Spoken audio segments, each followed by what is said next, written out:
Others can view the meeting after the this evening is over. So now that some of the housekeeping is out of the way, for the welcome, first of all, my name is Sophia Fisher. I am the project manager for the comprehensive plan amendment. Supervisor Rodney Lusk is here this evening, and I'd like to give him the opportunity to say a few words. And sure. Thank you very much, Sophia, and thank you to all the folks that are here this evening. Again, this is an opportunity for us to share some information on the Villa Park project, and then also to hear if there are any specific concerns, issues that you might have, and then also just making sure that you're aware of kind of where this project is in terms of its current status. And I hope that you'll feel free reaching out to myself or my office if there are any specific concerns even after the meeting here today. But again, we're excited to have you as a part of this discussion, and we want to make sure we're making sure you're apprised of what is happening, and we have an opportunity to answer any questions that you have. So with that, I will conclude. Thank you very much. thank you, Supervisor Lusk. Just a quick overview of the agenda. I'm going to give a very brief overview of what the comprehensive plan is, and then what the specific request is and what the staff recommendation for the plan amendment is. After that, David Gill, who is representing the applicant, will speak briefly about the rezoning. We have two different processes that are going side by side. And so David is going to speak to the rezoning part.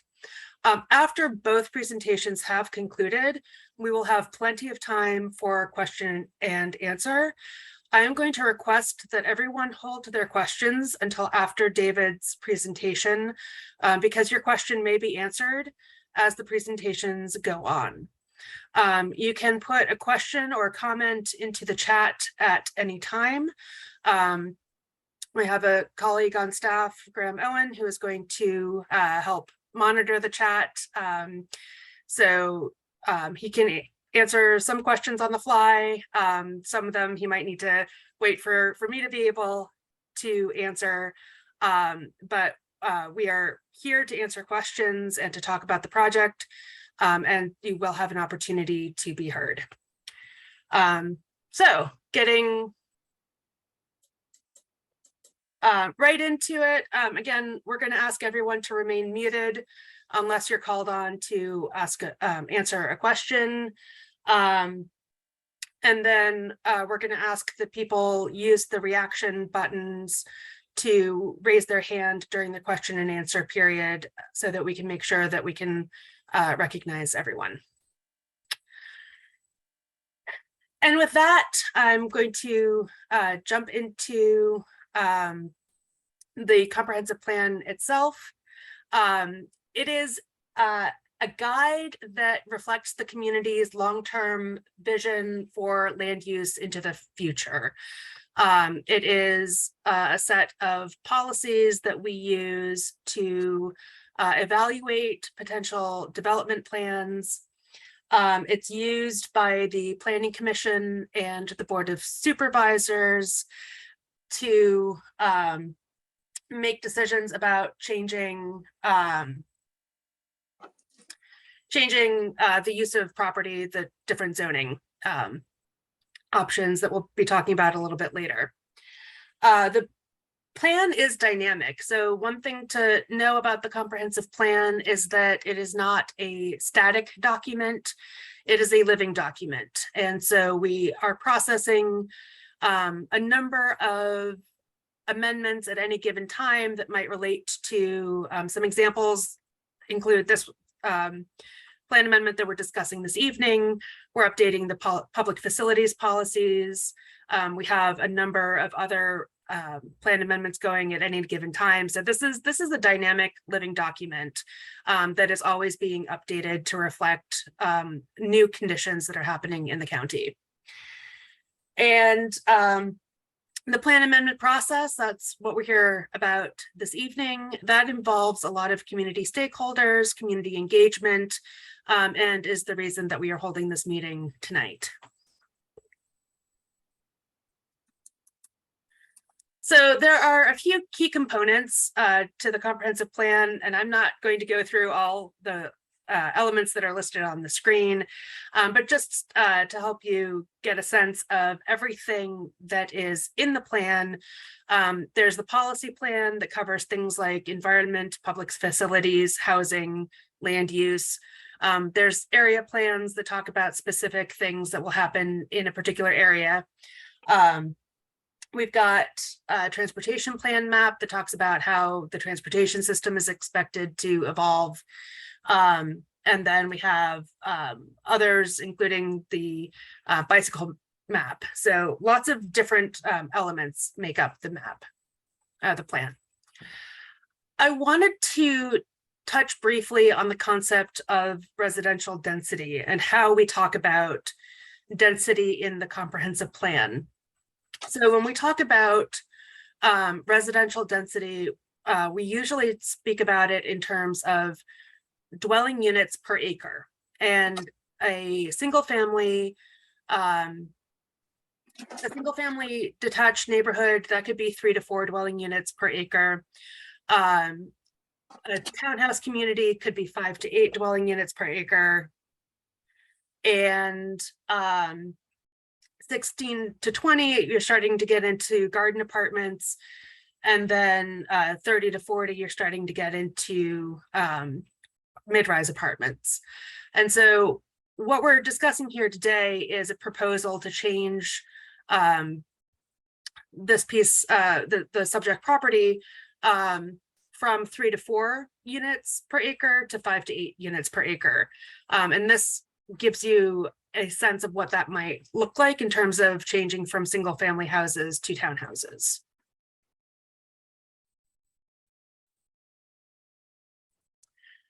So again, just a very brief synopsis of the difference between planning and zoning. The comprehensive plan is a guide. It gives recommendations, provides general policies, and spells out the types of land use and amount of development that is anticipated for a particular location. The zoning ordinance is regulations. It implements the plan, and it sets requirements for things like setbacks, height, open space, and so forth. So the two documents work together, with the plan providing the policy and the zoning ordinance providing the regulations. And one thing to note is that any proposal to rezone the property or change the zoning of the property from one district to another, they are all evaluated using the policies of the comprehensive plan. And we have another category of application called a special exception. Those are for things like schools, churches, etc. They also have to be reviewed using the policies of the comprehensive plan. So both documents are very important in the review process. So this is moving on to the plan amendment that we are discussing this evening. It is a plan amendment that was authorized back in March of 2021. It's about 5.81 acres and is 88% tree canopy. The current, I'm sorry, I misspoke earlier. The current plan is 4 to 5 dwelling units per acre, which would generate up to a maximum of 29 dwelling units. And 4 to 5 could be single family or could be townhouse, depending on how development happens. The proposed plan is residential use at 5 to 8 dwelling units per acre. So it's a slight increase in the maximum density, and that would be up to 46 dwelling units. The current zoning is R1, which would allow for up to 5 units to be constructed. And there is a proposed rezoning that is being processed alongside this plan amendment. The proposal is for 42 townhouses, which works out to a density of about 7.2 dwelling units per acre. The one thing to note is that the original authorization for the site asked staff to evaluate up to 49 dwelling units, which would have been 8.5 dwelling units per acre. And as staff went through the review process and did our evaluation and our analysis, staff determined alongside the applicant that 49 units was more density than the site could handle. And we've worked to come to a compromise in terms of what might be appropriate for this site.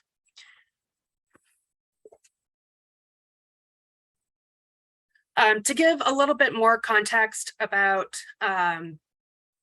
what the existing comprehensive plan is for the site.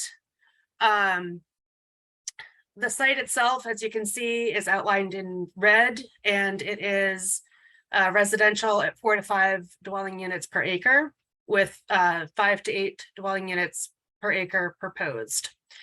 To the north, we have residential planned at 8 to 12 units per acre, and it's developed at that density. To the west is residential use at 4 to 5 units per acre, and it's developed at that density. And then we also have a piece to the southwest that's residential at 1 to 2 units per acre. And you can actually see the difference in lot sizes here. You can see that the 1 to 2 is a little bit bigger than the 3 to 4, 4 to 5. And then to the south, we have another townhouse community that's actually planned for 4 to 5 dwelling units per acre, but was developed at closer to 8 to 12 units per acre.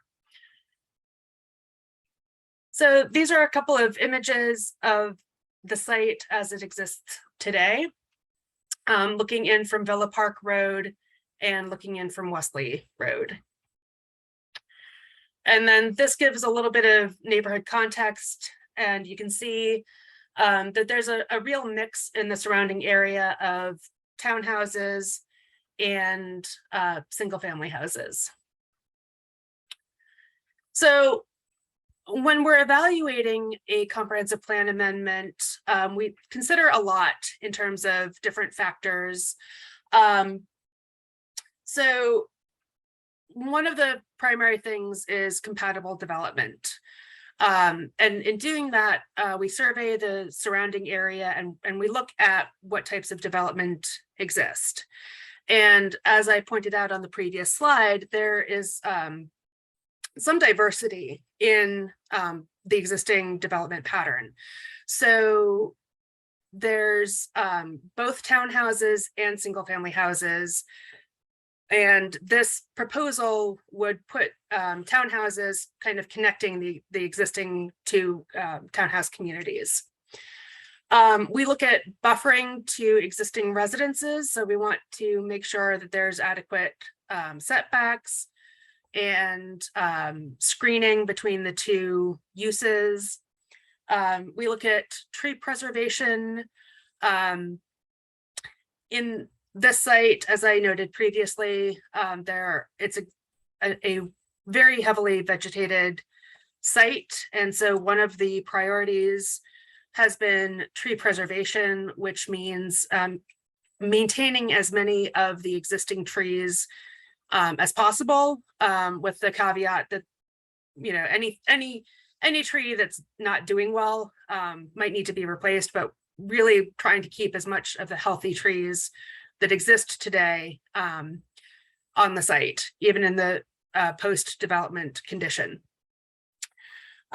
Usable open space, that is making sure that there's places for this new community to have recreation opportunities in terms of walking the dog, playgrounds, gathering spaces.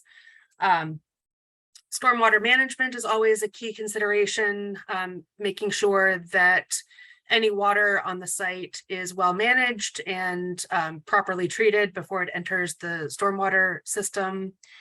Roadway connections and access.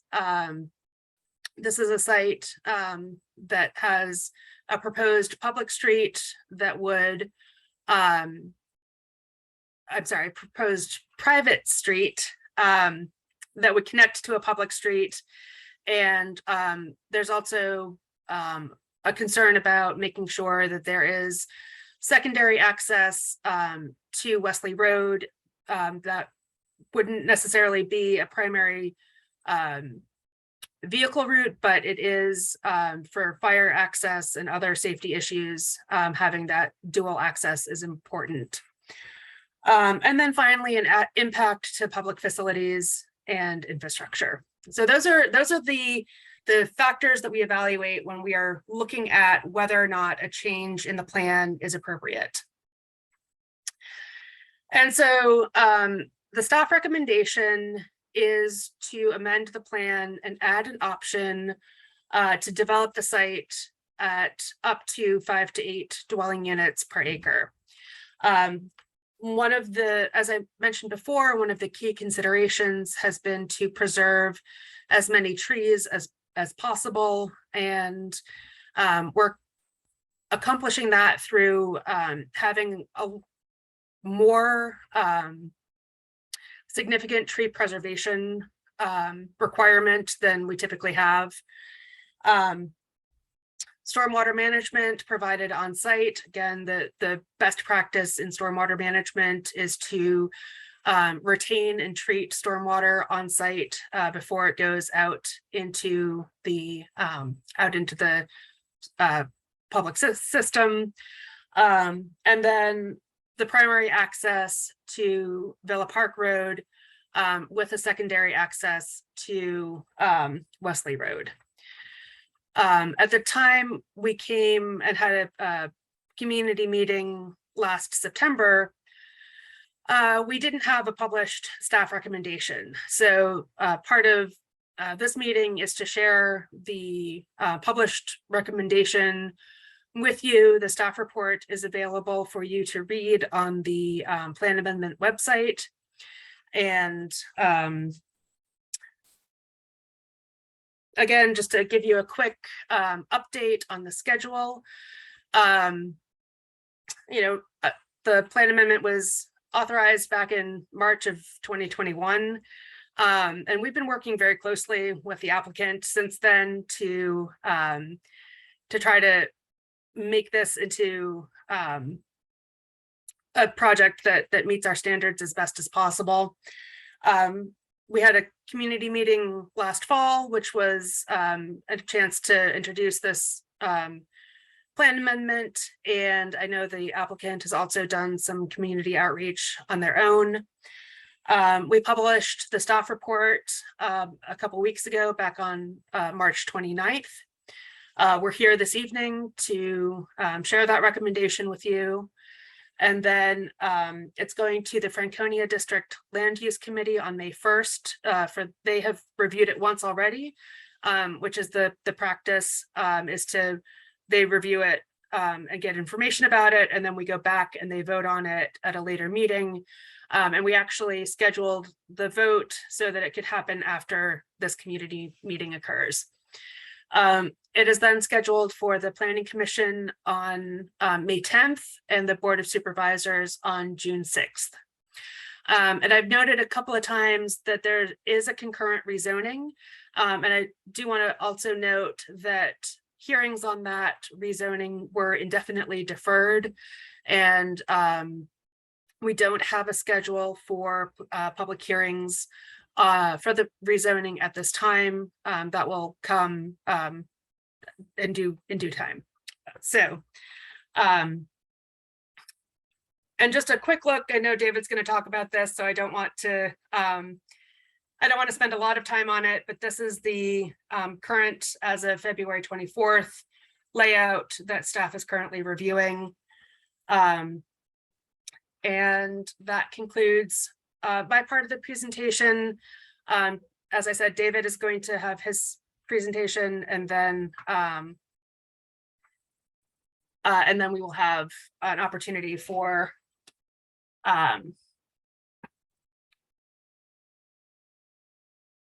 question and answer. And I apologize, I'm not finding my, there it is.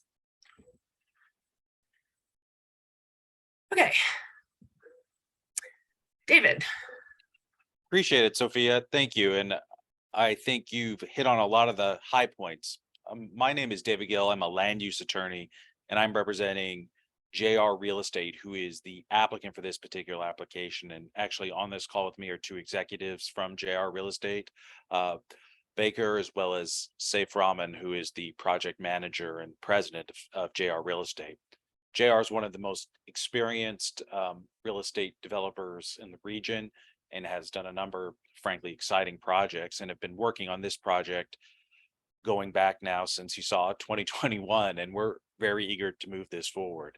As I think Sophia touched on, it's always been a little bit tricky to balance the competing objectives on a site like this, where over time, a lot of things have happened around it, including, frankly, the trees becoming fully grown, as well as your existing community.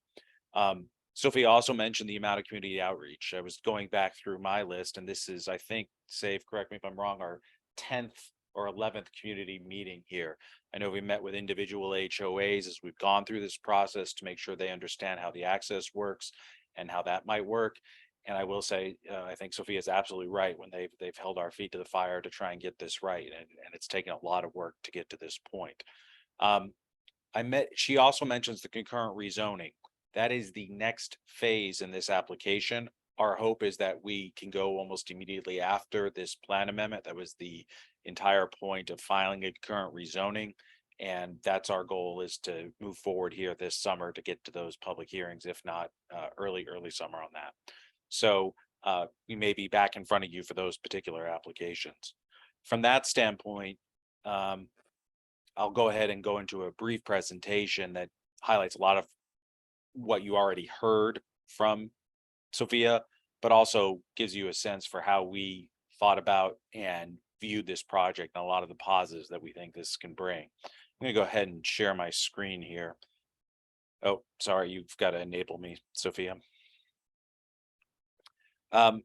And you know, the entire process on the zoning side is even more detailed than it is on the plan amendment side. So various agencies from Fairfax County staff, their professional staff, had reviewed this from a traffic perspective, from a stormwater perspective, from a schools perspective, from a transportation perspective, and we really worked hard to try and make this work. We've also met with the Franconia District Land Use Committee 3 separate times now, and have gotten a lot of good feedback from them. And for those who don't participate, and I see Mr. Levinson on this call, in the Franconia District Land Use Committee, it's a great committee of, frankly, dedicated folks who are volunteering their time, who do understand the land use process and are very good about helping us understand exactly how to make projects like this successful, because they're from the community and they understand a lot of those concerns. All right, looks like I can share now, and here we are.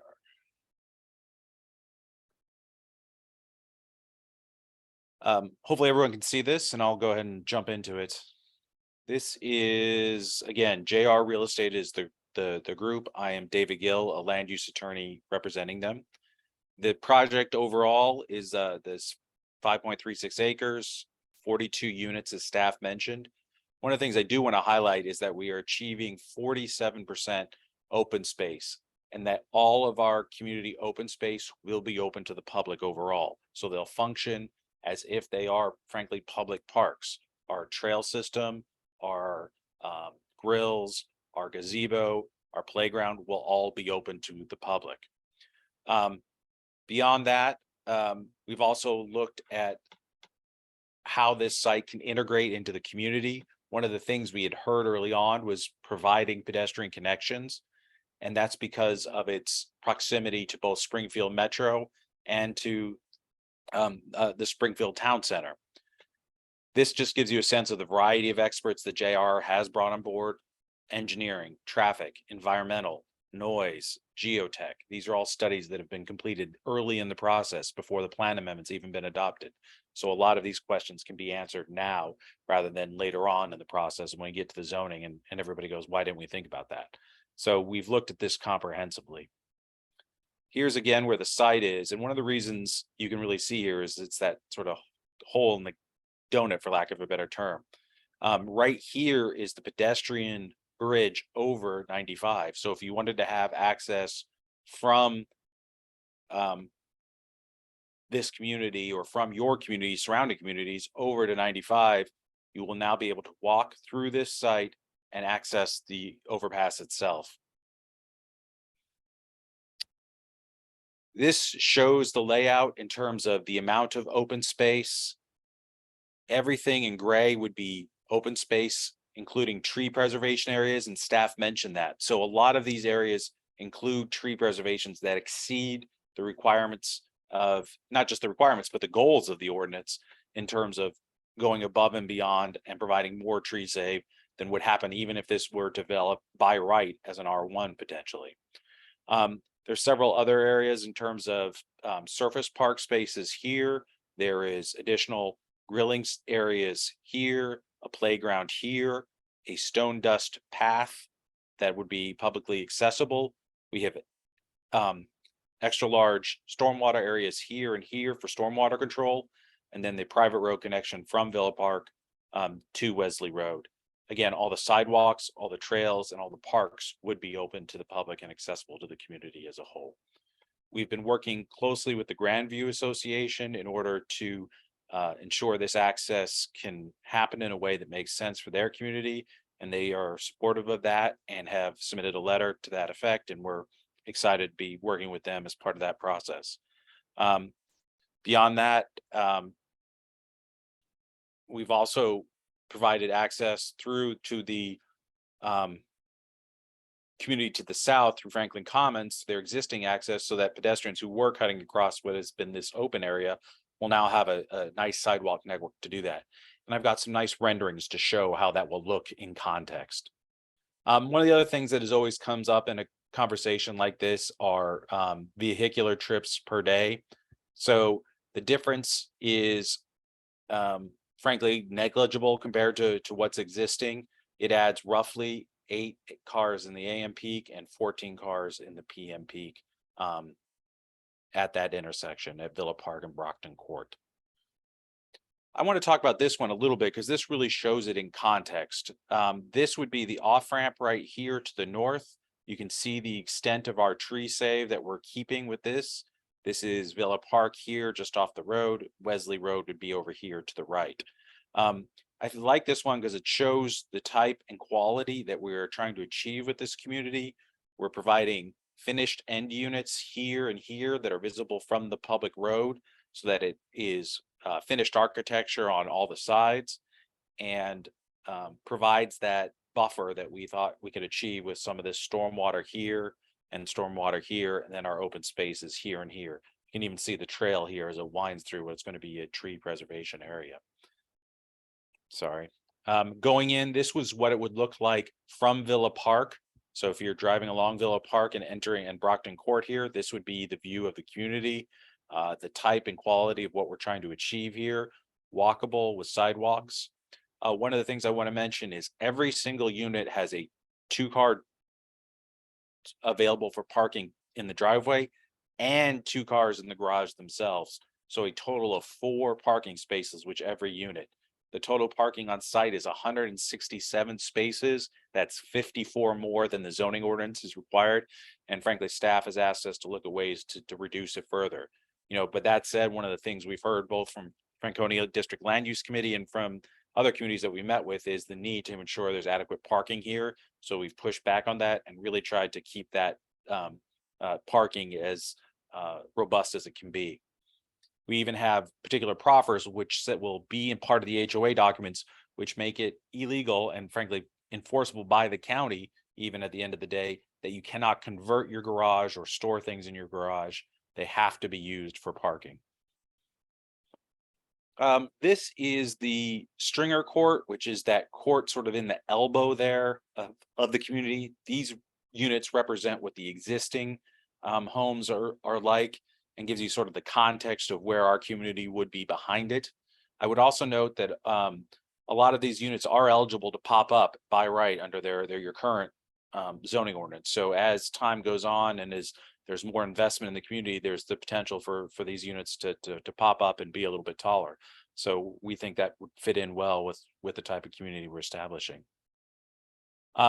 This is from the interior of the site. Again, gives you what the finished fronts are going to look like, the roads are going to look like, how our sidewalks work.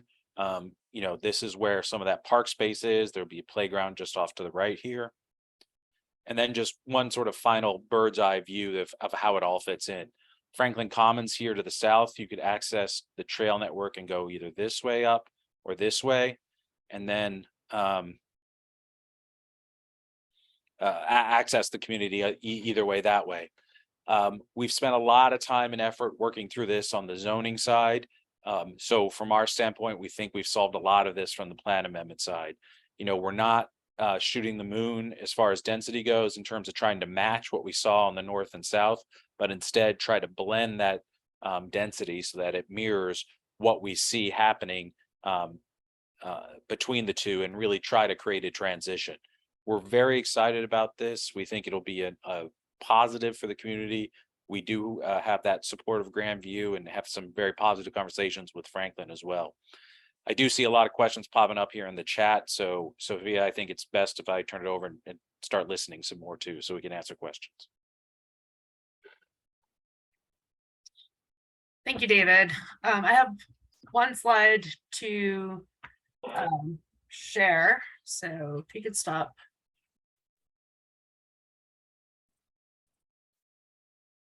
And I will.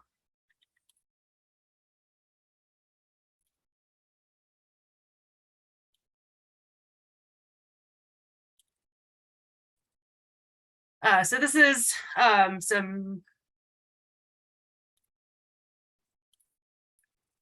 quick instructions on the procedure for raising your hand. And I see Stephen first. Are you recognizing me? Yes. Oh, good. Hello, everybody. I'm Steve Levinson. I'm from Springvale, which is an adjacent neighborhood to the proposed development. We've had a lot of discussions on our boards about this particular project, and David, I'm so happy to see that you've addressed a lot of them. Probably one of the number one is the parking. We've seen the way the other neighborhoods in there are plagued with parking issues, and we've even begun to see the commuter lot across the street from Backlick becoming a overflow parking environment for that community. So in this day and age, with more teenagers at home and more need for parking, I think you've done the right thing with that. We really appreciate it. I think the only thing we might have a little bit of hesitation for is that this connection to Wesley. Spring Road right now, every survey we've done on Spring it shows that it's overloaded. It's probably, since the last survey we had, is probably twice the volume that it was before. And to describe Spring Road, why it's sort of unusual is that it's from the 50s.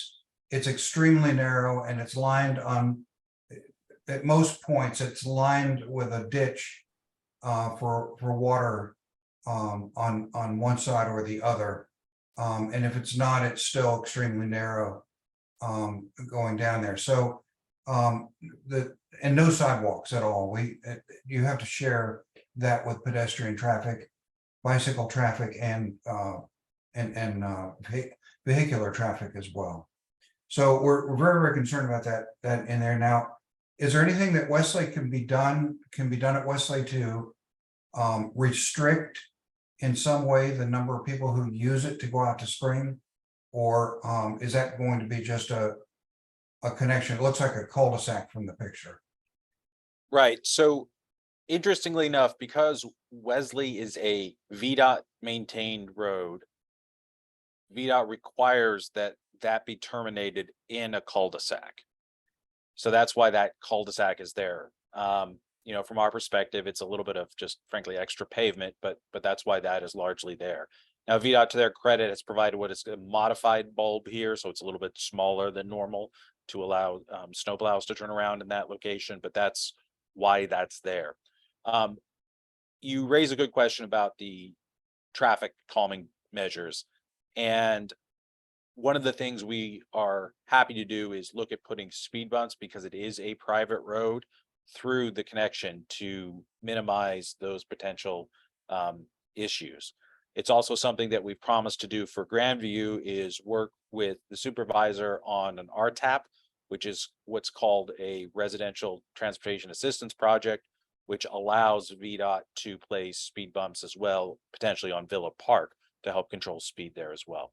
So from our perspective, you know, we're happy to try and use those measures, Stephen, to restrict the cut through on our particular road that we can control. Yeah, I appreciate the thought. I'm just not sure how practical a mile away or half a mile away a speed bump's going to restrict the flow of cars. Well, we can put them directly on our road towards either end too. So that's something we can add. Are you saying that the nature of the speed bumps would be that they would want to go out Villa Park Drive as opposed to going out Wesley? Correct. That's what we'd like to encourage. Correct. We can. Yep. Now, the one good thing is that there's only 2 signal lights. Well, there's 3 out of the community. One's going down Spring, and you can either make a right on Spring and go to another signal light. But they've got a really good on-demand signal light right there at what is it, Wesley? No, Villa Park. I'm sorry. They got a good signal light right there at Villa Park on the backlick, which is the one I would use if I had a choice. So we're thinking that maybe that will discourage some traffic in there. And I'm not in any way at this point asking you to solve a problem, because I don't know what the solution would be. We're happy to see good quality stuff coming into the neighborhood. That's a real positive for us. And some use of that property. I also appreciate your flooding or your water management issues as well. It would have been one that we would have addressed very strongly. We do flood down in Springvale, and that water in that entire area goes to a catch basin in that development, and then it's fed right there along Spring Road, and that's its exit. So we're getting water from up, you know, the shopping center where Trader Joe's is at, Springvale Plaza. Water feeds from there, and water feeds from Villa Park into our drainage going into ultimately Accotant Creek down that path. So we are in the middle of that, and so we do appreciate your mitigation efforts in that regard. I appreciate that, and that's why they are frankly oversized for the area. Those are larger than would be normally required for by right development for stormwater. I think it's been a priority both for the supervisor and for staff, and we're happy to meet it. Okay, well, thank you. This presentation went pretty far tonight. Thank you for your information.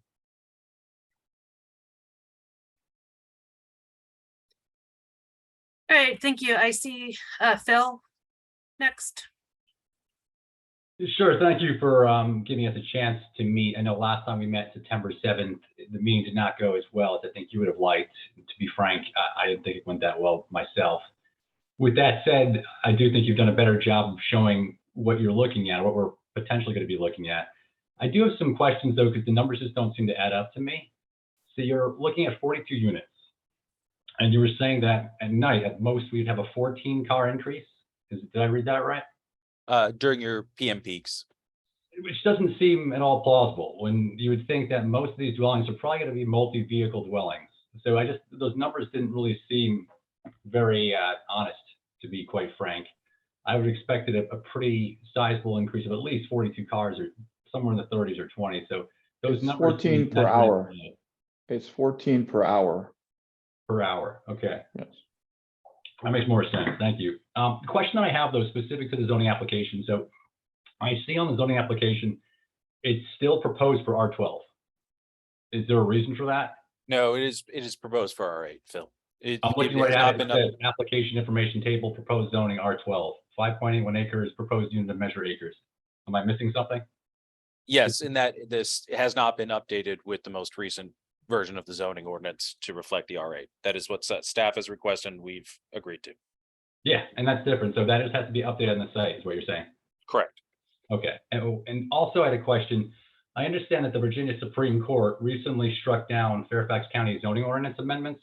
Yep. How does that play into your zoning application? I think I don't want to put staff on the spot. From our perspective, whether it's the old version of the zoning ordinance in 1978 or the new version, it does not substantively change how this project is viewed in terms of the setbacks aren't any different, the heights aren't any different, the parking requirements aren't any different, the stormwater requirements aren't any different. And so what we've done is submit an application that references both versions of the zoning ordinance. Now, I think in terms of when the hearing date might happen, I think that's probably the biggest reason why it's a question mark right now is how that moves forward. Now, Supervisor Lusk is on the call. I know the board has reauthorized rehearing the new zoning ordinance as soon as May 9th, I believe. And so if that passes at that point, then this discussion is largely moot and we're back to where we were in terms of using the new zoning ordinance. Okay, and then David, you had mentioned last time on the 7th that your real estate group would be open to actually closing off the access to Wesley. That seems to have changed, or is there any commentary around that as well? Yeah, I mean, we are, again, I think from that standpoint, agnostic. I think working with staff, they made it clear that's been their priority from a traffic flow and safety standpoint. And that's why we came up with the solution that we did. But if you had enough outreach from the community and that was what we had really liked to see, you would still be open to that. I think from our perspective, we're trying to balance what everyone's telling us their priorities are. As far as that particular one goes, I mean, we truly don't have a, dog in the fight about what we think is the better solution there. But we have worked hard to get it to where it is today.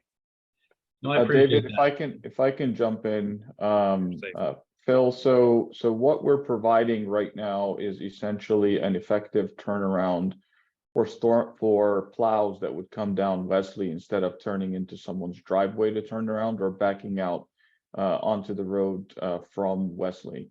So the turnaround that's there is intended to essentially provide that turnaround for any VDOT equipment that would need to make that turnaround instead of backing out on Wesley.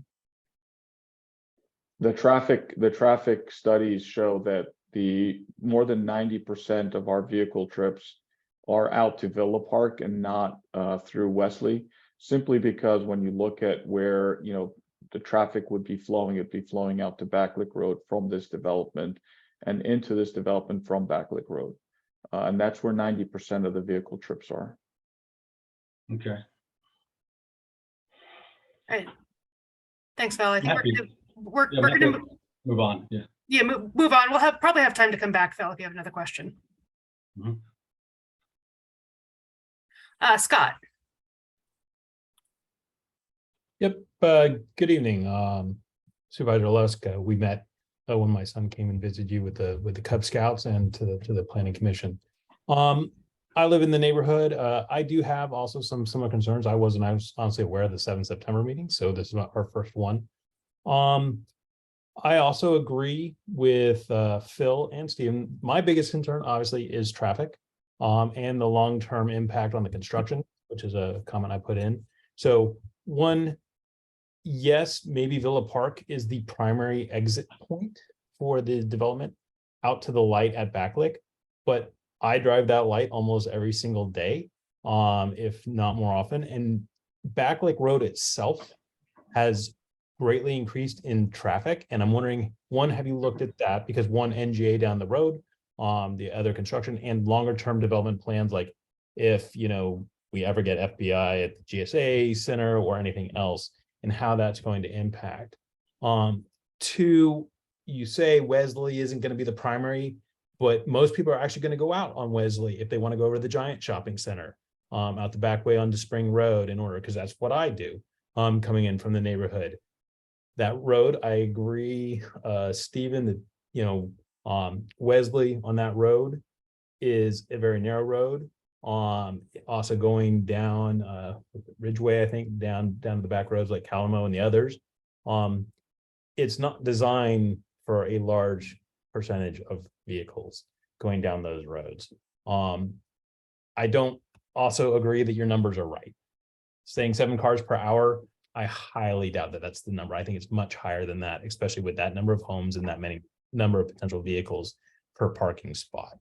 I think it's a very beautiful looking community, like how you guys have designed it. I think it's real nice looking, but right now the backup on the light just at backlick can already last quite a period of time with the number of vehicles that back up at that in the morning and or in the evening timeframes. And you're going to double that length of time where you're having to wait. You're never going to make it through one light unless you're the first top 5, 6, 7 cars. And if you're adding another 7, then you're going to wait 2, 3, 4 cycles before you finally get out of the neighborhood, because the primary road is backlit. That's the primary length of the light. So I don't agree that it's not going to create traffic within the neighborhood. And I also have a concern on the construction timeline. So I asked that question. You guys said it's an 18-month before you start and then an 18-month construction period. That many trucks and everything else going on within the neighborhood just coming out either through Villa Park out onto backlick, that's adding additional trucks and everything for almost 2 years. It would impact the neighborhood. So I do have some concerns about that. And then the last thing, I mean, so how are you guys, is there any way to have any other type of exit out of that neighborhood? Honestly, Wesley, I would prefer, and somebody mentioned it right at the beginning. It was Sophia, you mentioned it, that it was an option that, you know, you want to have that entrance for emergency service perspective, emergency service vehicles, totally makes sense. Could you put bollards and prevent people accessing, but they can be removed in times of an emergency requirement?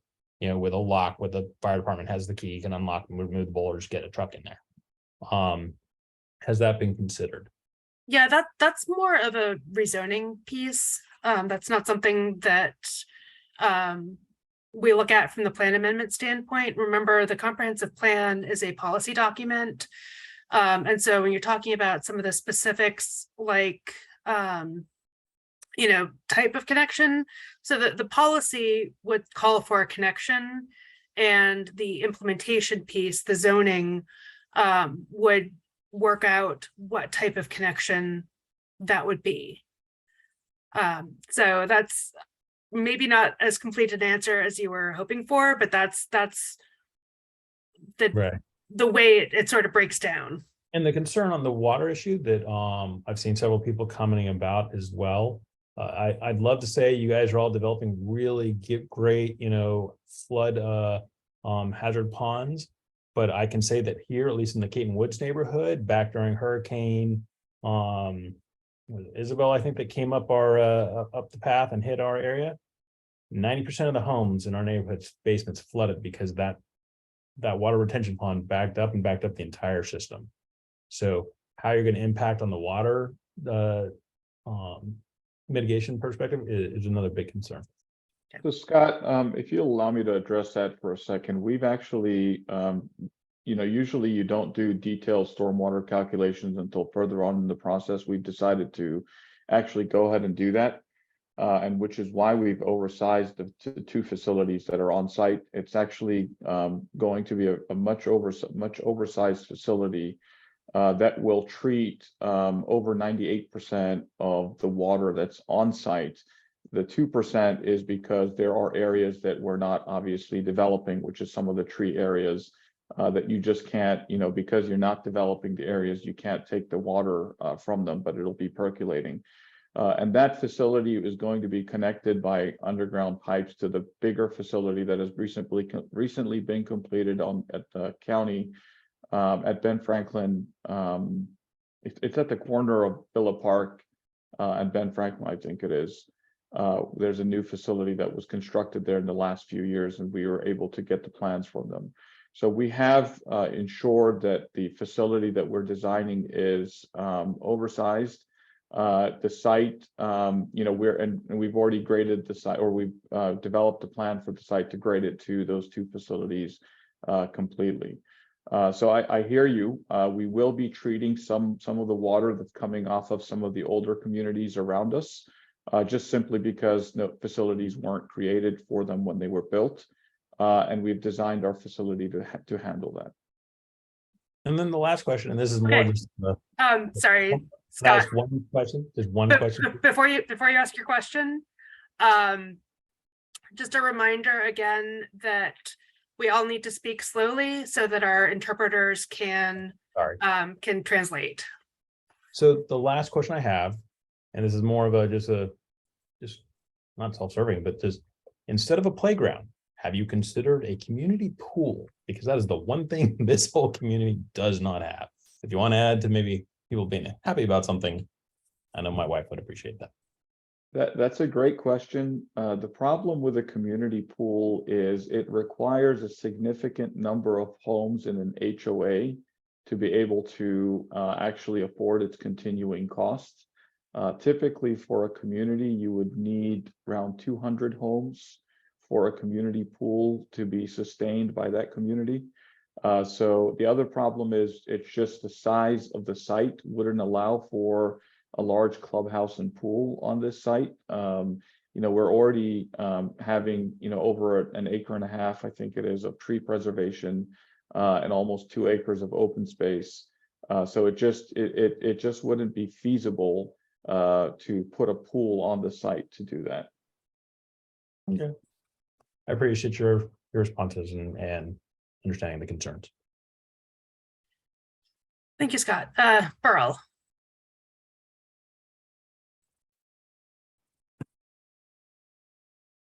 You're muted, Burl. Yep, please unmute yourself. We can't read lips yet. Sorry about that. I thought that I guess you meant you were going to allow unmuting. I thought you said you were going to, so I apologize for that. My wife and I have lived in this community 34, 35 years, and it really is a special community. We live on Wesley Road, so obviously we're very impacted by what's about to happen. And we're not opposed to development. We know that, that's progress and that's the way things move forward. But obviously our concern is to try to retain what this community has currently. And I appreciate all the comments by the residents here, and I'm totally on board with all of those comments, particularly the traffic ones, and particularly the Wesley Road access. When they did the Green Spring development many years ago, they proposed a Wesley Road access, and we were able to show how that would impact the community in a negative way. And that access was then taken away. And it really has preserved the community. It's not just the traffic. I'm really concerned, and I also want to say the proposed development is a very nice looking development. David, I think you guys did a nice job on that. But my concern is not only the traffic, it's the parking. I mean, how do we prevent overflow parking? And I know you mentioned there's 4 spots per townhouse, which I think is good, but the garage, how do you enforce the keeping your garage open for a car ordinance? I don't understand. When I see garage doors open in this area, nobody seems to use them for cars anymore. It's all storage. So are there spot inspections? Does a neighbor have to call? I'm curious as to how that is enforced to try to keep the 4 spots per townhome. And also growing up around here in that type of environment, a lot of times there's more than 4 cars per unit once kids start driving and things like that, if it's a family.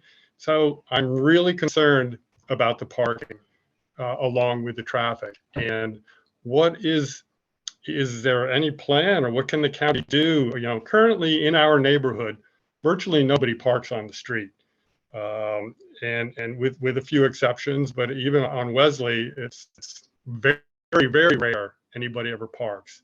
And since Wesley is so close to that development, particularly the end units, how is that going to be prevented or addressed? The other issue, I think Phil mentioned the R12. I checked that too. I also would like to see that updated to what's currently proposed. So I think that's mostly it. It's the Wesley Road access, and I would really like it to be looked at. And I know it has been said for emergency use you need 2 accesses. Well, that's what they said originally with Green Spring, and that was even taken away altogether. Green Spring, for that huge development, has 1 access. So I really think to preserve the community and not to prevent walking through or using our streets to walk, although we don't have sidewalks, so it's not, it's not that great of a place to walk, but the Wesley Road access and parking. And we have grandchildren now. Our kids have grown up in this neighborhood and are off, and we've got 5 grandchildren that we have over at the house a lot. So it's a concern with traffic on the streets. Thank you very much for your time. Thank you. Annie. Good evening, everybody. I agree that the community plan does look very beautiful. I'm very impressed. And as a 27+ year resident of the Ben Franklin townhouses, I love the option of the foot access from our neighborhood through to Villa Park Road. With that said, I do agree with Mr. Kaplan and Mr. Pudliner that they both have stated that Backlick Road, the exit to Backlick Road is already very crowded. Backlick Road itself is very crowded.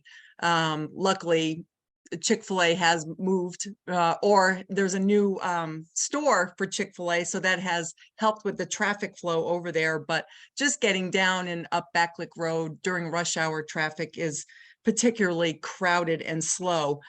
And frankly, because it's so slow, I rarely go out Backlick Road. I'm a Wesley Park Road user. 99% of the time I'm using Wesley Park to get over to Old Keene Mill Road and then figure out where I'm going from there. So I rarely get onto Backlick Road. And I think as new residents discover Wesley Road, they're going to have the same idea that the rest of us have. I really think that exit from Backlick Road is something else has to be done. I'm not quite sure what the answer is, but that's my personal opinion. And I didn't see the answer to my questions in the chat. So I also agree that parking is going to be an issue on the streets, especially Ben Franklin and Wesley Road, and was wondering how many visitor parking spots are going to be available in this new development, and how many regular street parking spots will there be available? If there's 4 spots per house, or how many spots will be on the road themselves, if that makes, I hope that makes sense. Those are my questions and my comments. Thank you. Sure, Annie. And in terms of surface parking, right now, we're showing 6 visitor spaces or on-street parking spaces. Again, I think there's a little bit of tension. We're fine with trying to increase that number, but it comes at the expense of open space. And from staff's perspective, they're seeing us being 54 spaces over parked, and that looks like a lot of over parking for a 42 unit townhome community. So, there's some inherent tension there, but we certainly support the additional number of surface parking spaces. So I think we're at 7, David, and I think one 7, of the options is 12 if we shift some of the parking. Yes.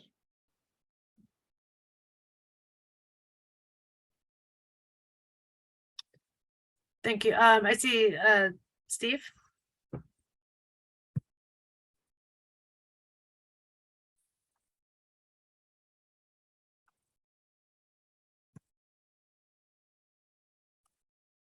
You are muted, Stephen. Everything I just said was remarkable and should have been recorded. Now, sorry about that. I want to go back in and reiterate what you're hearing I'm pretty much talking to David at this point. What you're hearing is where the resistance is going to come in, and that is outflow traffic out of the back of this thing here. And, you know, the ideal solution is really, if at all possible, closing Wesley off. You just heard, who was it? Annie, who admitted sneaking through our neighborhood. We know the cut through, there's a lot of cut through traffic in there. You're more than welcome, Annie. Thanks for coming through. But you know, another 40 or 50, and we're gonna have real trouble. As you know, Spring Road terminates at an elementary school. And we've got a lot of elementary kids that are walking in the road on a road that's probably barely 20, probably 18 feet wide, roughly. I don't know, the traffic people there would know what the minimum is. It's the minimum road. And so it's a real issue in that respect. So I just wanted to leave that. You've heard from a few of the members here. I'm hearing off our Facebook page, I'm hearing from a lot more, and actually some phone calls on it. It is the big concern here. So, and the attractive nuisance is the 2400 park garage up the slug lot, the slug garage is going to be another attractive nuisance to drag people that way as well. So we've already got that issue going, which is not going to be open until October, November. And then this would just this would make it difficult. Thank you for letting me make that comment. Understood, Steve. Appreciate it. Annie, I see your hand is still up. Did you have another? Oh, sorry about that. I didn't know how to lower my hand, but that brings up a good point. 7 guest spots. What if somebody throws a party? You know, then where's that overflow going? I mean, you know, I think parking is going to be an issue. And I agree with Steve that new parking garage going up, that's going to take everyone out to Wesley to Spring Road. So sorry, I don't know how to lower my hand. Sorry, you can ignore me from now on. All right, there's a lower hand button somewhere at the bottom of your screen. Press the same one you did to raise it. Yep. Scott. Yep, actually, that brought up several more questions for me. I didn't even think honestly about the parking garage and people going out that way. But don't also forget that Whole Foods is coming across the road, across Spring now, because they're putting that into where the old Giant was, and then whatever else they end up putting in to replace Trader Joe's, which I believe is going to move to where the old Whole Foods location was, or what will be the old Whole Foods location. The other concern is, and we didn't talk about it, and I didn't see anything talked about it, but the schools. Obviously, I have children who are still at Garfield and on to Key and then on to Lewis. How is this going to?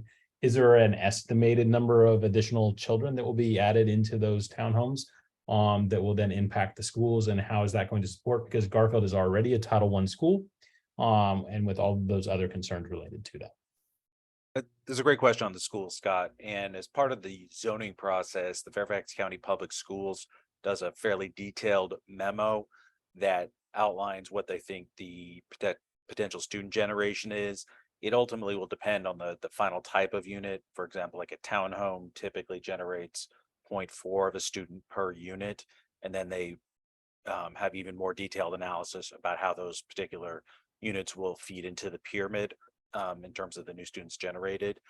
We can provide that memo. I don't have it off the top of my head, Scott, but happy to forward that to you directly so you can get a sense of it.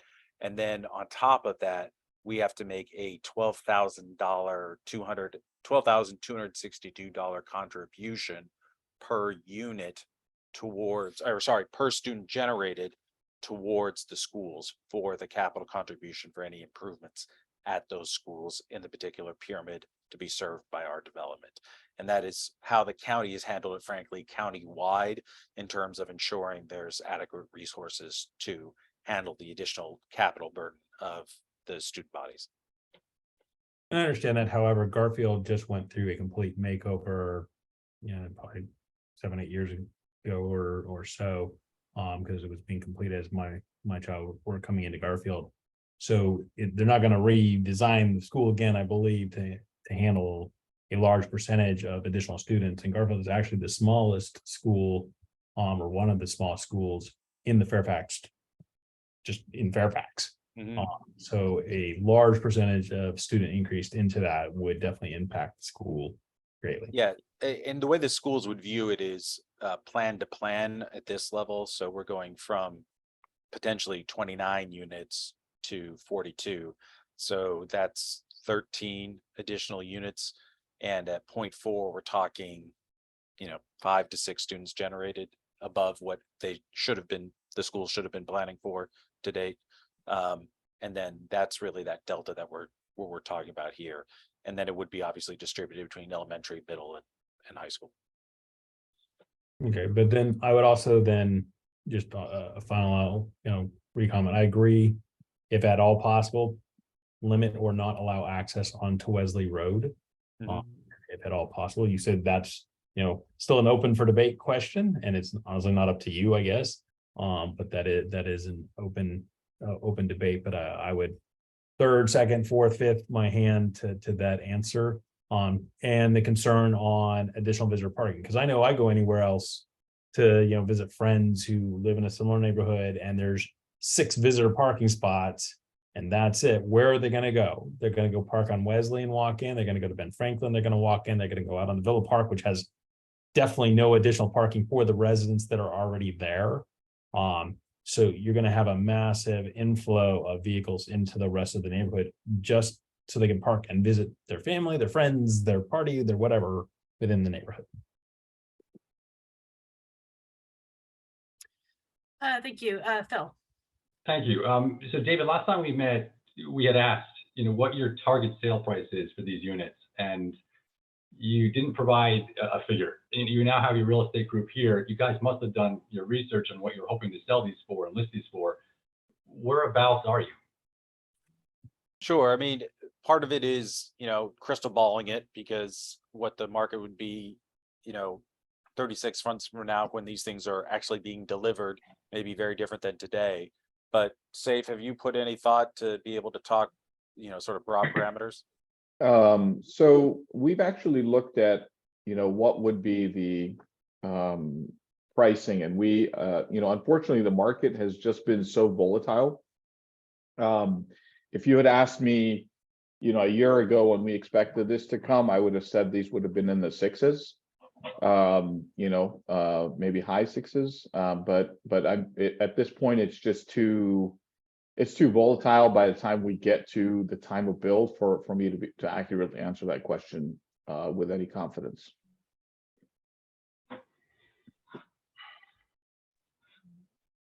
Thank you. The bottom line is they're not going to tell us the price of the homes yet. It's not that we don't want to tell you, it's a question of, I'm not the builder. So when the national builder actually essentially buys the lots, they will determine it at that point. That's how, I mean, we're determining it based on what we anticipate market is at. And the problem is there's just so much volatility right now that it's difficult to tell. I do think that it will be, above 6s and above would be probably a very good guesstimate. But whether it's in the 7s, that's another question. I just don't know. How many of your developments, when I look online in your website, it looks like there's 4 developments that you're currently working on now. Are any of those close to fruition, or any of those close to completion? Are you in a similar bucket with your other developments? So the Bristow Crossing, Bristow Corner, and they have one that just says coming soon development. So what actually are you working on, and how successful have you been meeting your targets and having these things built out in the time frame that you guys suggest? Sure. So number one, those developments are in other jurisdictions. They're not in Fairfax County, they're in Prince William County. There is a development that is currently being built out, or actually just about to get started to get built out in Manassas, called Loman Village. And that's being built out by NBR, national builder, good reputation in this area. And we have had interest from several major builders for this development. You know, the timeline that I gave is a timeline that's based on what we anticipate site plan and public improvement plan processes are in Fairfax County after the rezoning is approved. You still have to go through a site plan process and a public improvement plan process, and those two processes are likely going to be about an 18 months, 14 to 18 months window. You know, and then after that is when you start actually seeing any sort of shovels on the ground. Now, I mentioned an 18 months response in terms of shovel in the ground starting to ending, because the estimate is it'll take about 3 to 4 months to get through sort of the clearing and sort of the initial development work and putting in some of the roads. And then, you know, you figure that these are 42 homes, and if the market is in its reasonable place, then a builder would probably predict selling 3 to 4 units a month, and they'd be building out those units fairly quickly. So that's where the 18 months, you know, sort of time frame came from. All right, thank you, Burl. Hi, still addressing the Wesley Road issue. We seem to be skirting around with who makes the decision, and I'm going to go out on a limb and say the decision is going to be driven by your proposal, David. Am I correct in that? I mean, if you guys would not propose a Wesley Road, then it would not go in that direction. So, Well, let me, am I correct in that? let me be equally candid, Burl. Fairfax County staff writes a staff report, and the current version of what Sophia was just talking about, the comprehensive plan, does include that connection to Wesley as their staff recommendation, given, I think, what we've talked about in terms of ensuring traffic safety and connectivity. You know, from just a strict fiscal perspective, it doesn't make a difference to us in terms of the project. But I think if staff says this is the better overall result from a transportation perspective, then we're not going to fight that, and we're going to support that as the solution. So does it need a public outcry on our point to change that through Fairfax County? I mean, again, it was in Green Spring, it was proposed, but the community did not like it and voiced that, and then that was changed. So I know unless laws and rules have changed, it's not a necessity.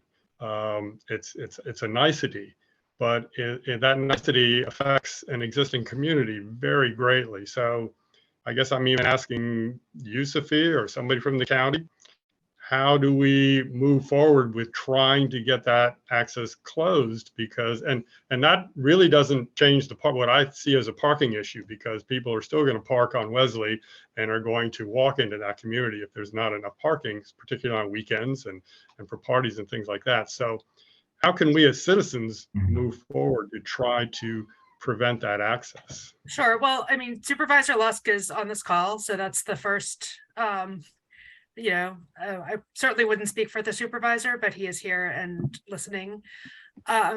We have heard your concern. You know, providing some sort of access is a best practice in terms of land use and transportation planning. You know, there's a lot of factors going into the recommendation, and you know, staff has recommended that there be a connection to Wesley for, as I said, connectivity, emergency access, and general best practices. Having 2 exits is always better than having 1. You know, fundamentally, staff makes a recommendation, and it is up to the Planning Commission and the Board of Supervisors, really the Board of Supervisors as the decision makers, to make the final call. So, you know, we've done a lot of analysis and are comfortable that that's the best recommendation for staff. But I think Supervisor Lusk, if you would add. Sure. I'll just make the point I made earlier. We're here to get input from the community and listening very intently. to the points that have been raised here with regard to the Wesley Road connection. So we will definitely be looking at that as we're getting to the point of making a final decision. So for me personally, I'm gonna, continue to take this feedback, and then we'll come with our ultimate decision. And Supervisor Yes.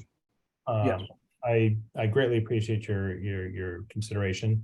I think though, as a community right now, that we would very greatly appreciate it if you would support us in future on blocking access to Wesley Road.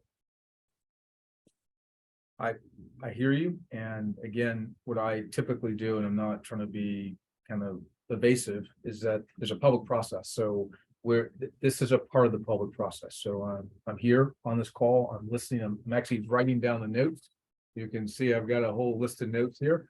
So what that means is I'm going to make sure I, take into consideration all the points I've heard here. But I think we're going to continue to gather feedback through this process. We have a planning commission, and then the final process is me. It comes to the board, and then I make a recommendation as to how this case should be disposed.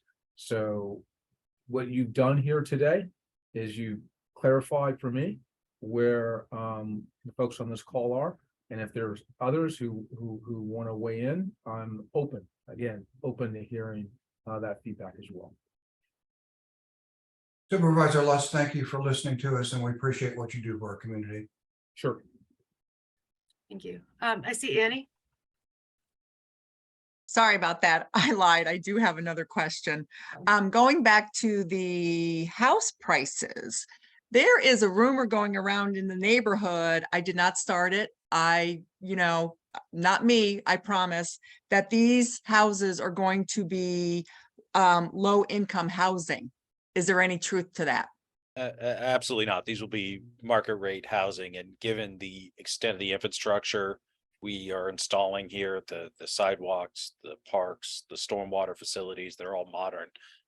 It would be very difficult, frankly, to make this project work if these weren't frankly a step up in terms of quality compared to what you might be expecting.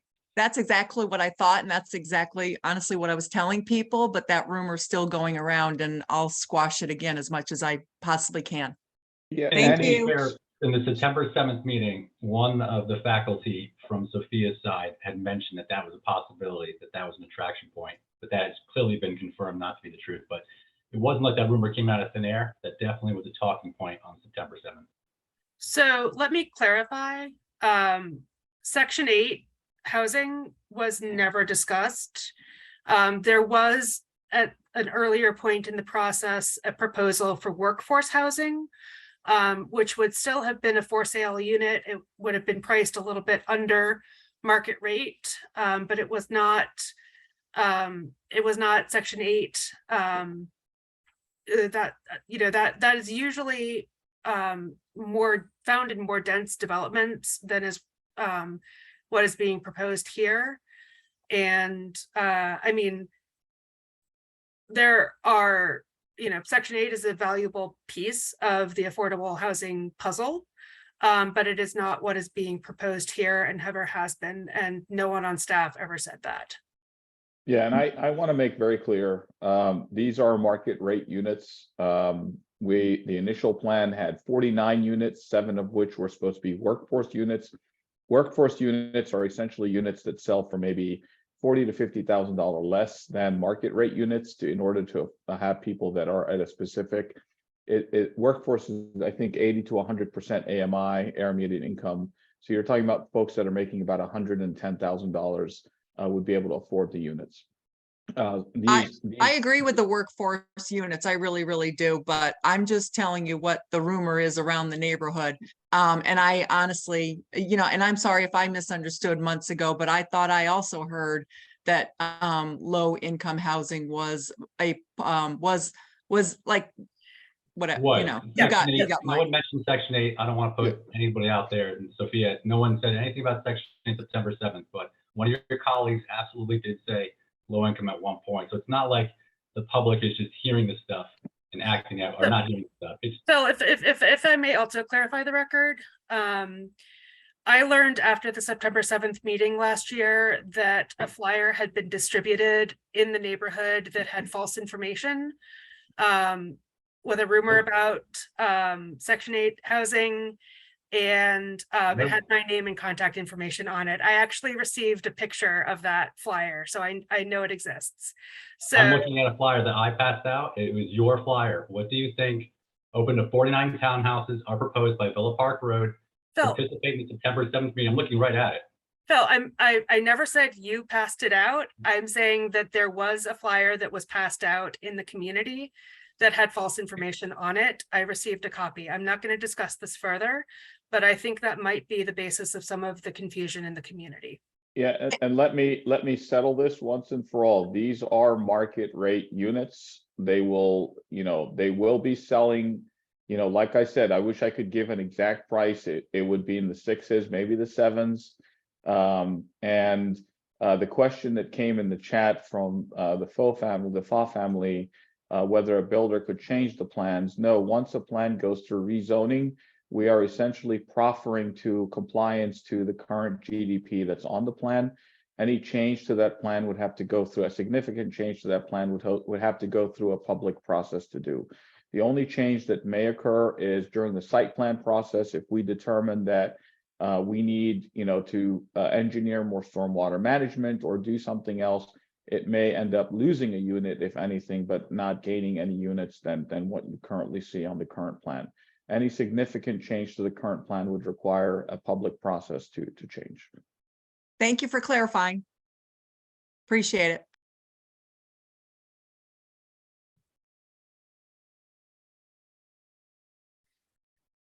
That was the end of people who have their hands up.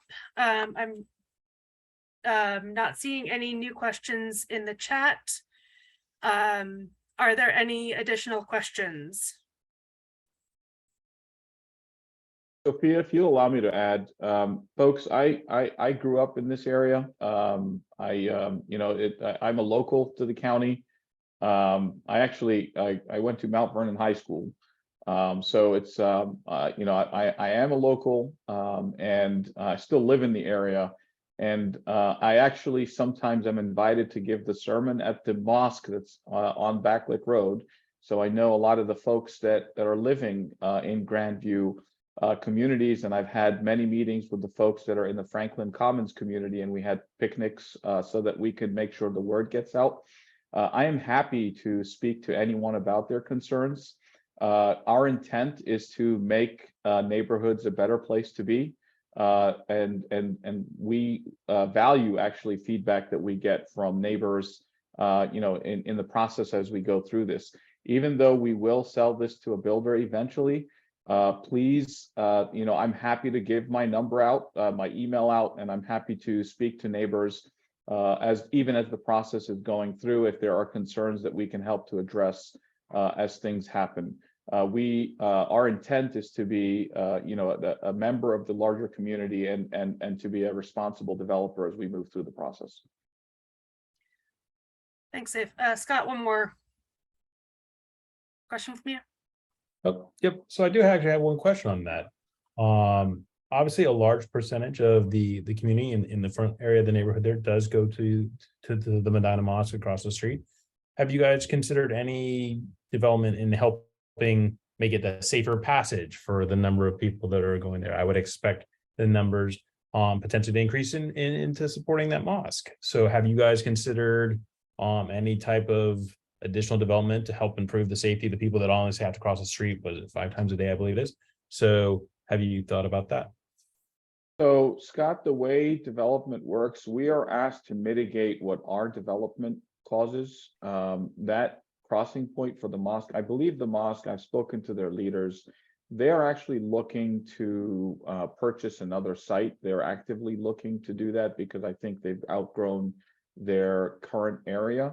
So they were looking at purchasing other sites.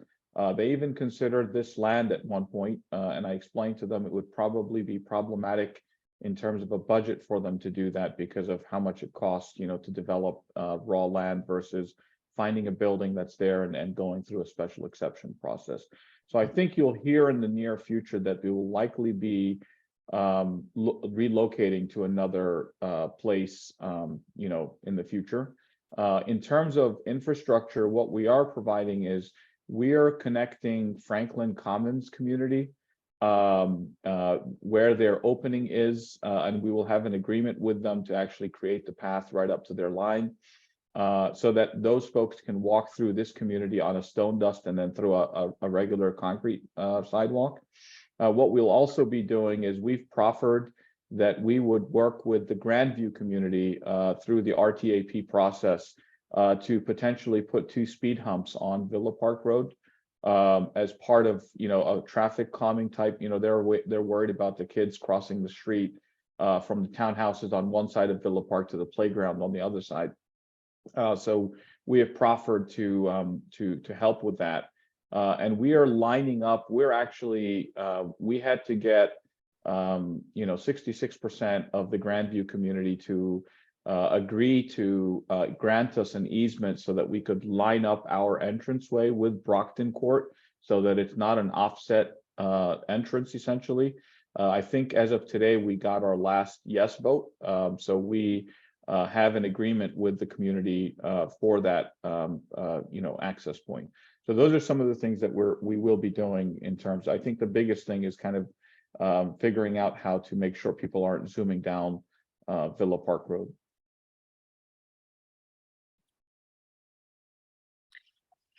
All right.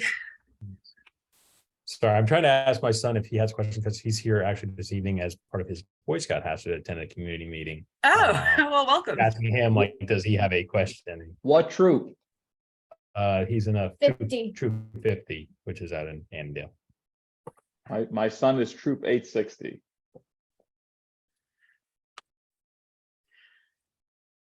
All right.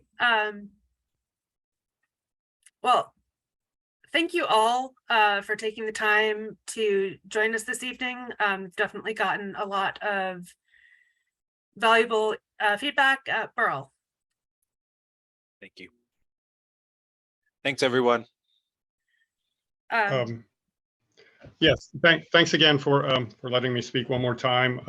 Again, and I'm going to sound like a broken record, but it's the parking, and I'd like to ask Supervisor Lusk what can be done county-wise about a parking problem and/or traffic problem that might exist now in Wesley Road and Springvale.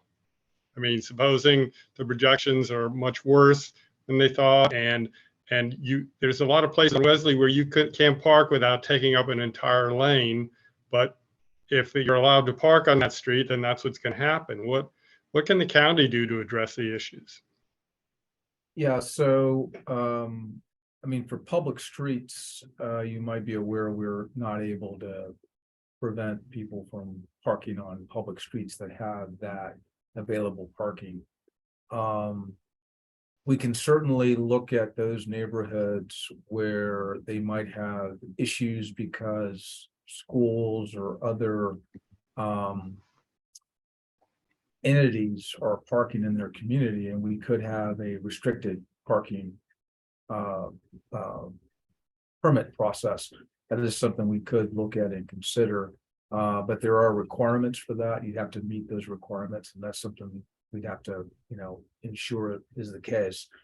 And then also with the traffic calming, we talked a little bit earlier about the speed humps and the speed tables. If there are, issues with that on some of our roads, we can consider if they meet the volume of traffic and the speed is in excess of, I think 12 miles over the posted speed limit, then we can certainly consider with a certain volume of vehicles per day, whether that can be an option. So those are things that we can certainly look at and consider. I'll just make the point that, there's requirements that would have to be met in order for that to happen, but I'm certainly happy to talk with you and your neighborhood if there are specific things you'd like us to pursue. Well, it is one of the requirements that you have to not take up a certain amount of a traffic lane to park, because on most of the streets in Springvale, especially with where the culverts are and things, you literally take up almost the entire lane if you're going to park. And that's why there really is no street parking. Nobody parks at this point because, it's R1. Everybody's got a driveway, so they want their car safely in their driveway. But Yeah. Is that one of the things that's considered? Because it sounds to me most of the things you considered or that you mentioned would not qualify our neighborhood for resident permit parking only. And that's what personally I see as the best solution to a parking problem, is to do a resident permit parking. Yeah, I would say, again, we'd have to look at it. And I'm certainly willing to have my transportation person maybe have a conversation with you more specifically about what the issues are in your neighborhood and whether or not it would qualify. So again, it would have to be requested by the community. There's a certain number of folks who have to make that request, but we are certainly open to looking at it. Okay, thank you. Sure, you're very welcome.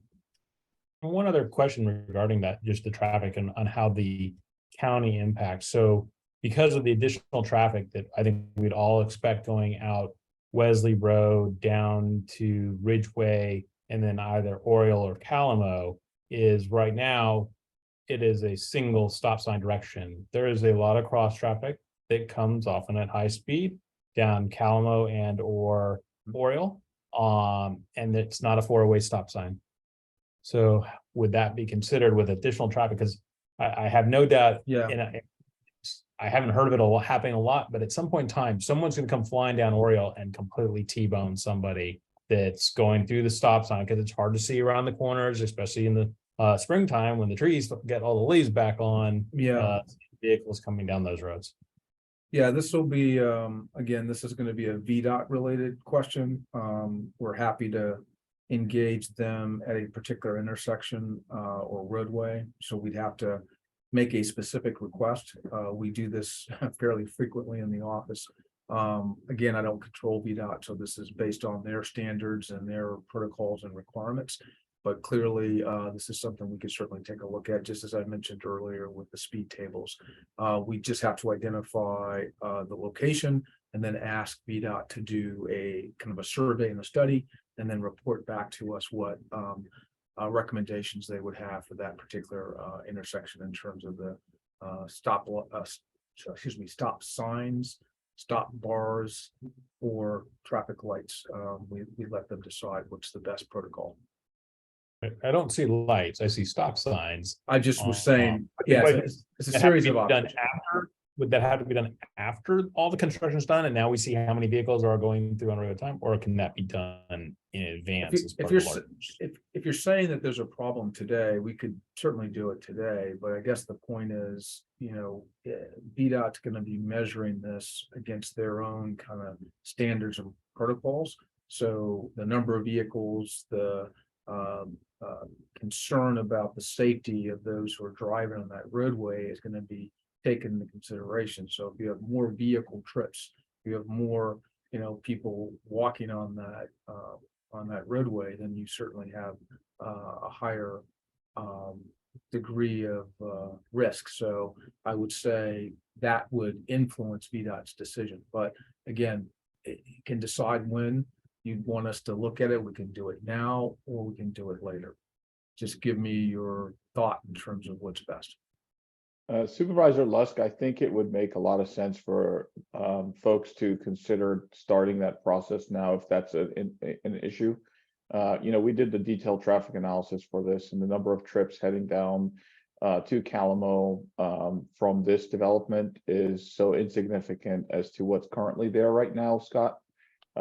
My advice is, I'm sorry, but I don't believe that, especially in light of the new Whole Foods that'll be going in with I get it, but you have to look at what the current traffic is and what this development creates, right? So VDOT currently has a current traffic count for Villa Park Road, And then basically we build off of that, and we did a detailed traffic analysis for what is typically done for developments. It's an ITE standard, so it's not, it's built off of years of essentially engineering.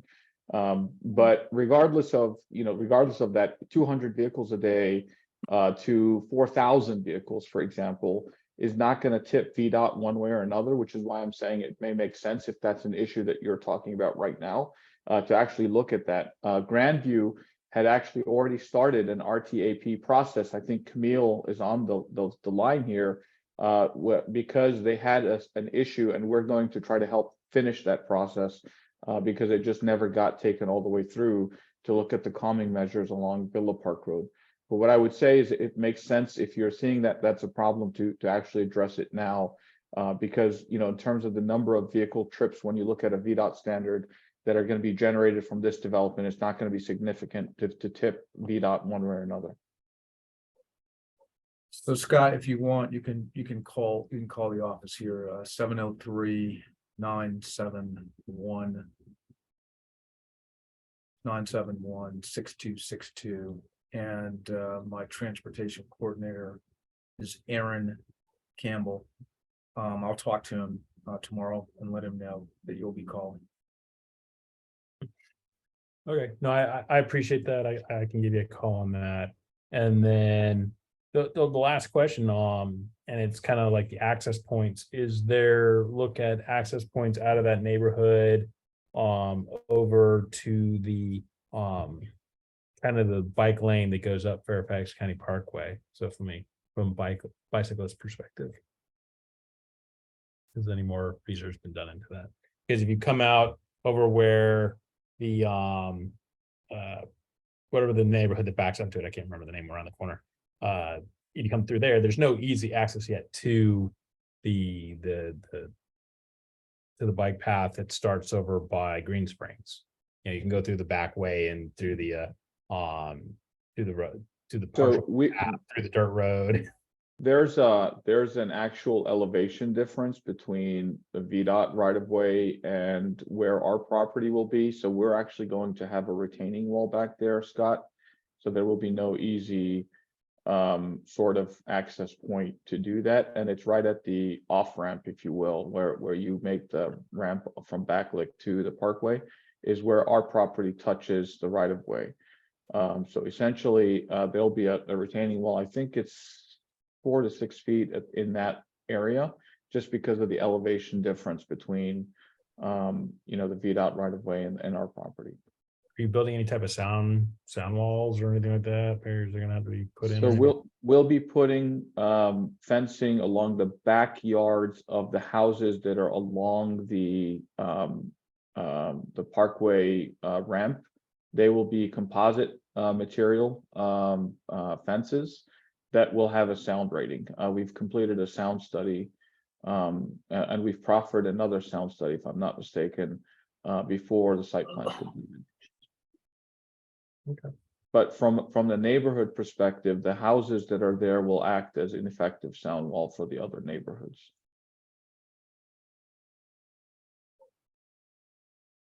Thanks.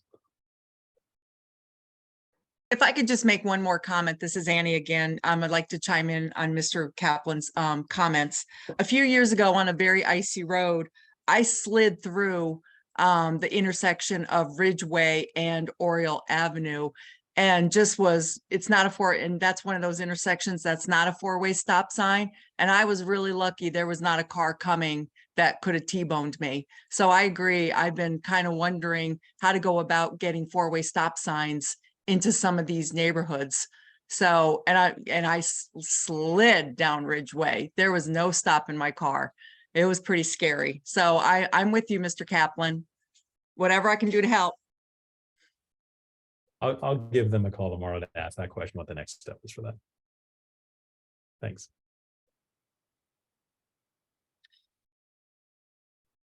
All right, last call for questions. Going once, going twice. All right. Burl. Speak it in. Sorry, I was so slow with my button on the last call for questions there. I just wanted to make a final statement. I think the remark was made that you tried to plan this community so that it would enhance the other communities around it. Again, I think you did a great job in designing this community, but access to Wesley Road is not going to enhance the current Springvale community in any way. I know you talk about the parks and the playground and things like that, but the other factors that are going to be caused by that access, the parking, the danger in trying to walk my grandkids down the street around parked cars that are out in a lane. Now, do I have to walk in the ditch now, or do I have to go around the car and then get sideswiped by a car trying to get around that car? That's a life, and so I just want to close this by saying this community is a beautiful community you're designing, but it is not going to enhance current Springvale community within access to Wesley Road. And so thank you again for your time. My son rides his bicycle on that road sometimes too, and I walk and ride. So our street will be a public access street, as well as the sidewalks, as well as the community amenities. So it will be available to you all in the neighborhood to be able to use. So if you want to walk through this neighborhood, you should be able to do that. But we hear you. We hear you. All right. Well, again, I'm going to thank everyone for the lively conversation. I'm going to also thank Supervisor Lusk for hanging on and being here for the whole meeting. My colleagues who've been helping run this, David and Safe, for their contributions. And then our translators for providing Spanish interpretation. We very much appreciate you as well. So thank you all and have a great evening. Thank you. Thank you. Thank you. Good night, everybody.